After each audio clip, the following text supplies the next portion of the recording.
Can we stop making giant rectangles on t-shirts?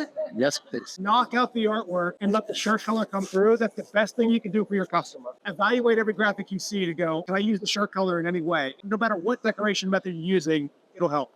Let's open this file in Photoshop and learn just how to knock out artwork for a t-shirt. This simple trick removes areas from the design, allowing the shirt color to show through, reducing its bulkiness and improving breathability. Step 1. Make a copy of your layer. Before making any edits, copy your artwork layer and hide the original. This way you always have a backup. Step 2. Select the black areas. Click the magic wand tool and adjust the tolerance. The tolerance level is set at a default 32, meaning it's selecting 32 lighter and 32 darker tones of your chosen color. I'm bringing this down a good bit as I don't want to take out too many dark details. I recommend you play with this to fit the integrity of your artwork. Okay, now let's select a black area. Behind this tire feels super dark to me. Then let's head up to select, down to similar, and grab all the blacks in this design. Final step, number 3, remove the black. Simply hit delete and the selected black areas will be knocked out. Then deselect and check out the results. Your design is now thinner, lighter, and more breathable, instead of a thick, uncomfortable rectangular block on your t-shirt. Now, if you're concerned about how your art will appear on your apparel, go ahead and add a blank layer and turn it to the color of your t-shirt. Here you can see where your art will look like before and after you press it.